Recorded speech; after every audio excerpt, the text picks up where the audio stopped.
6.5 കോടി വർഷങ്ങൾക്ക് മുൻപ് മറ്റു ജീവികളെല്ലാം ഭയപ്പെട്ടിരുന്ന ഘോരമായ ഒരു ഡൈനോസർ ഉണ്ടായിരുന്നു, ടൈറാനോസോറസ് റെക്സ്. ഉരകജീവികളുടെ രാജാവെന്നാണ് ഈ പേരിന്റെ അർത്ഥം തന്നെ. എന്നാൽ ടീറക്സിന്റെ കാലത്തിനും കോടിക്കണക്കിന് വർഷങ്ങൾക്ക് മുൻപ് ടീറക്സിനേക്കാൾ വലിയൊരു ഭീകരമായ ഡൈനോസർ ഉണ്ടായിരുന്നു, ജിഗാനോറ്റോസൗറസ്. ഈ അതിഘോരമായ ഡൈനോസറിനെ കുറിച്ചുള്ള വസ്തുതകൾ എന്തൊക്കെയാണെന്ന് നമുക്ക് നോക്കാം.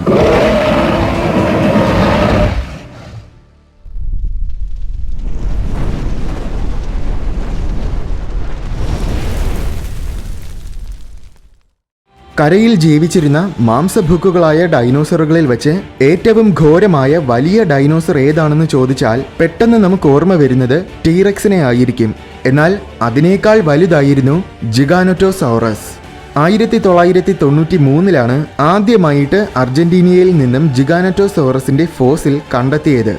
ഏകദേശം 9.5 കോടി വർഷങ്ങൾക്ക് മുൻപ് മുതൽ 10 കോടി വർഷങ്ങൾക്ക് മുൻപ് വരെയുള്ള കാലഘട്ടത്തിലാണ് ജിഗാനോറ്റോസൗറസ് ജീവിച്ചിരുന്നത്. ആ കാലഘട്ടത്തിലെ ഏറ്റവും വലിയ മാംസഭുക്കായ കരജീവി ജിഗാനോറ്റോസൗറസ് തന്നെയായിരുന്നു. സൗത്ത് അമേരിക്കൻ പ്രദേശങ്ങളിലാണ് ഇവ കൂടുതലും ജീവിച്ചിരുന്നത്. നോർത്ത് അമേരിക്കയുടെ ചില ഭാഗങ്ങളിലും ഇവയുണ്ടായിരുന്നു. അവിടെ ഇവയെ വെല്ലാൻ മാത്രം ശക്തരായ എതിരാളികളൊന്നും തന്നെ ഇവയ്ക്കില്ലായിരുന്നു. ഇതുവരേക്കും നമ്മൾ കണ്ടെത്തിയതിൽ വെച്ച് സൗത്ത് അമേരിക്കയിലെ ഏറ്റവും വലിയ മാംസഭുക്കായ ഡൈനോസർ ജിഗാനോറ്റോസൗറസ് ആണ്. പക്ഷേ സ്പൈനോസോറസും ഏകദേശം ഈ കാലഘട്ടത്തിലല്ലേ ജീവിച്ചിരുന്നത്. അപ്പോഴവ ജിഗാനോറ്റോസൗറസിന് ഒരു ഭീഷണി ആയിരുന്നിരിക്കുമല്ലോ? ഇല്ല. എന്തെന്നാൽ സ്പൈനോസോറസ് ജീവിച്ചിരുന്നത് ആഫ്രിക്കയിലാണ്. സ്പൈനോസോറസും ജിഗാനോറ്റോസോറസും തമ്മിൽ കണ്ടുമുട്ടിയിട്ട് പോലും ഉണ്ടായിരിക്കില്ല. സ്പൈനോസോറസ് ആഫ്രിക്ക ഭരിച്ചിരുന്നപ്പോൾ സൗത്ത് അമേരിക്കയെ അടക്കി വാണിരുന്നത് ജിഗാനോറ്റോസോറസ് ആണ്. വലിപ്പത്തിൽ ടീറക്സിനേക്കാൾ ഭീമനാണ് ജിഗാനോറ്റോസൗറസ്. ശരാശരി 40 അടി വരെ നീളമുണ്ടായിരുന്നു ടീറക്സിന്. എന്നാൽ ജിഗാനോറ്റോസൗറസിന് 46 അടി വരെ നീളമുണ്ടായിരുന്നു. 20 അടിയിൽ കൂടുതൽ ഉയരവുമുണ്ട്. 11,000 കിലോഗ്രാം മുതൽ 15,000 കിലോഗ്രാം വരെ ഭാരവുമുണ്ടായിരുന്നുവെന്നാണ് നിഗമനം. അതായത് ഇന്നത്തെ 2 ആഫ്രിക്കൻ ആനകളേക്കാൾ കൂടുതൽ ഭാരം. താരതമ്യേന പറഞ്ഞാൽ 9,000 കിലോഗ്രാം മുതൽ 14,000 കിലോഗ്രാം വരെ ആയിരുന്നു ടീറക്സിന്റെ ഭാരം. ജിഗാനോറ്റോസൗറസിന്റെ ഏറ്റവും വലിയ പ്രത്യേകതകളിലൊന്ന് അതിന്റെ തലയാണ്. ഏകദേശം 6 അടിയോളം നീളമുള്ള വലിയ തലയാണ് ഇതിൻ്റേത്. എന്നുവെച്ചാൽ ഒരു ശരാശരി മനുഷ്യന്റെ അത്ര വലിപ്പം. ഒരു മനുഷ്യൻ ഇതിന്റെ മുന്നിൽ പെട്ടുപോയാൽ നമ്മൾ ഒരു ചെറിയ കഷ്ണം കേക്ക് കഴിക്കുന്നത് പോലെ ജിഗാനോറ്റോസൗറസ് ആ മനുഷ്യനെ കഴിക്കും. ഇതിൽ നിന്നും ഓടി രക്ഷപ്പെടാമെന്ന് വിചാരിച്ചാൽ അതും സാധ്യമല്ല. കാരണം ഇത്രയും വലിപ്പമുണ്ടായിരുന്നെങ്കിലും 50 മുതൽ 60 km/h വേഗതയിൽ വരെ ഇതിനോടാൻ കഴിഞ്ഞിരുന്നു. പക്ഷേ ഇത്രയും വേഗതയിൽ തുടർച്ചയായിട്ട് ഓടിക്കൊണ്ടേയിരിക്കാനാകില്ല. മറിച്ച് കുറച്ചു ദൂരം മാത്രമേ ഇത്രയും അധിക വേഗതയിൽ ഓടാനാകൂ. അത് ജിഗാനോറ്റോസൗറസിന് മാത്രമല്ല, ഒട്ടുമിക്ക വലിയ ഡൈനോസറുകൾക്കും ഇങ്ങനെ തന്നെയാണ് ഓടാൻ കഴിയുന്നത്. ഇര പിടിക്കുന്ന നേരത്തിലാണ് അവ ഇത്രയും വേഗതയിൽ ഓടുന്നത്. എന്തായാലും ഈ വേഗത ടീറക്സ് ഓടുന്നതിനേക്കാൾ കൂടുതൽ വേഗതയാണ്. ടീറക്സിന്റെ ശരീരവുമായിട്ട് താരതമ്യപ്പെടുത്തുമ്പോൾ ഇതിന്റെ ശരീരം കുറച്ചുകൂടെ വണ്ണം കുറഞ്ഞതാണ്. ടീറക്സ് ആണെങ്കിൽ കുറച്ചുകൂടെ ഉരുണ്ട ആകൃതിയാണ്. ഇതുകൊണ്ടാണ് ടീറക്സിനേക്കാൾ ഭാരമുണ്ടായിരുന്നിട്ടും ജിഗാനോറ്റോസൗറസിന് കൂടുതൽ വേഗതയിൽ ഓടാൻ കഴിയുന്നത്. അതുമാത്രമല്ല, ഇതിന്റെ വാലും വളരെ വലുതാണ്. ജിഗാനോറ്റോസൗറസിന്റെ വേഗതയിൽ ടീറക്സ് ഓടാൻ ശ്രമിച്ചാൽ അതിന്റെ ശരീരത്തിന്റെ ഭാരം കൃത്യമായിട്ട് ബാലൻസ് ചെയ്യാനാകാതെ ടീറക്സ് മൂക്കും കുത്തി വീഴും. എന്നാൽ ജിഗാനോറ്റോസൗറസിനാണെങ്കിൽ അതിന്റെ ഭാരം നല്ല രീതിയിൽ ബാലൻസ് ചെയ്യാൻ ആവശ്യമായ വലിയ നീളവും വണ്ണവുമുള്ള വാലുണ്ട്. അതിനാൽ തന്നെ ഇവയിൽ നിന്നും ഓടി രക്ഷപ്പെടുക എന്നത് അത്ര പ്രായോഗികമായ കാര്യമല്ല. ഓർക്കുക, ഒരു ശരാശരി മനുഷ്യന്റെ വേഗത എന്നത് 10 മുതൽ 15 km/h വരെ മാത്രമാണ്. ജിഗാനോറ്റോസൗറസിന്റെ ഈ 2 പ്രത്യേകതകൾ, അതായത് ഭീമാകാരമായ ശരീരവും അതിവേഗതയിൽ ഓടാനുള്ള കഴിവുമാണ് ഇതിനെ ഒരു മികച്ച വേട്ടക്കാരിയാക്കുന്നത്. ജിഗാനോറ്റോസൗറസിന്റെ ചെറിയ കൈകളിൽ വളരെ കൂർത്ത 3 നഖങ്ങളുണ്ട്. അതുപോലെ തന്നെ കാലുകളിലും നഖങ്ങളുണ്ട്. വലിയ ഡൈനോസറുകളെ ആക്രമിക്കുമ്പോൾ ഈ നഖങ്ങളും ഇവയ്ക്കൊരു പ്രധാനപ്പെട്ട ആയുധങ്ങളായിരുന്നു. സൗറോപോഡ് വർഗത്തിൽപ്പെട്ട വലിയ പടുകൂറ്റൻ ഡൈനോസറുകളെയാണ് ജിഗാനോറ്റോസൗറസ് കൂടുതലായും ആക്രമിക്കുന്നത്. അങ്ങനെയെങ്കിൽ ഇവ അർജന്റീനോസൗറസിനെയും ആക്രമിച്ച് കീഴ്പ്പെടുത്തിയിട്ടുണ്ടായിരിക്കും.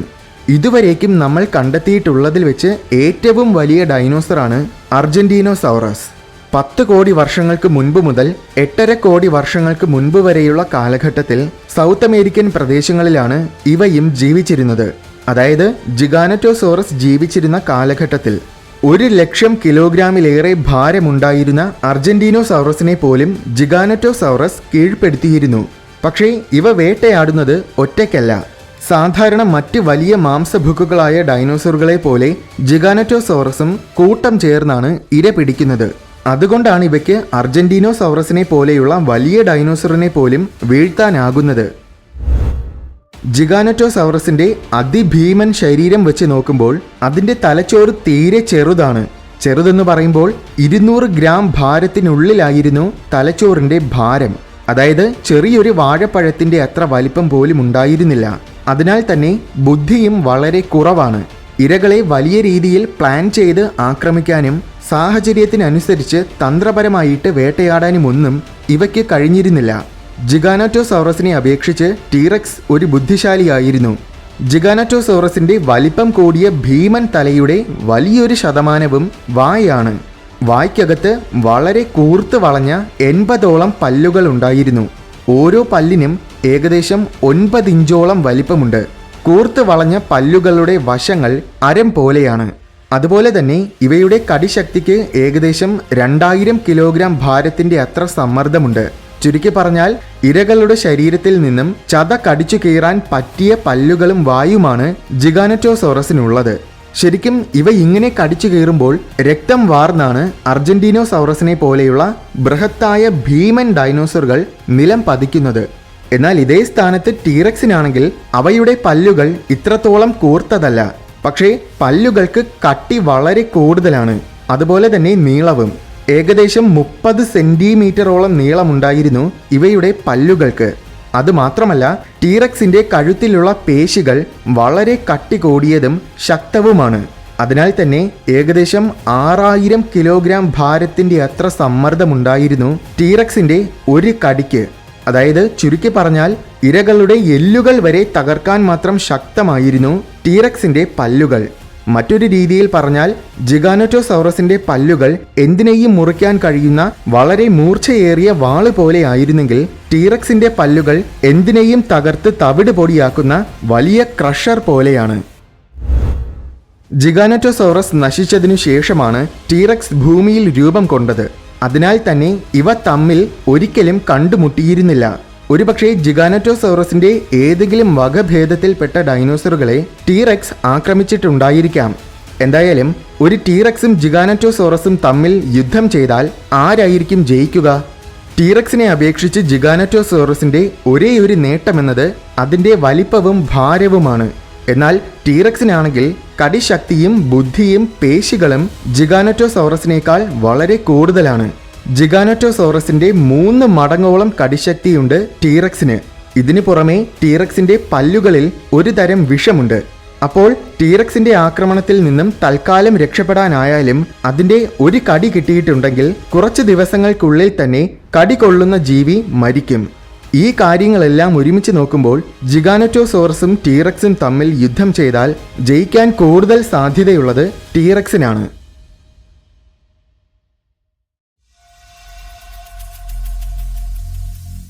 വീഡിയോ ഇഷ്ടമായെങ്കിൽ ലൈക്ക് ചെയ്യണമെന്നും ഇതുപോലെ കൗതുകവും വിജ്ഞാനവും നിറഞ്ഞ കൂടുതൽ വീഡിയോസ് കാണാനായിട്ട് ഈ ചാനൽ മറക്കാതെ സബ്സ്ക്രൈബ് ചെയ്യണമെന്നും ഓർമ്മിപ്പിക്കുന്നു.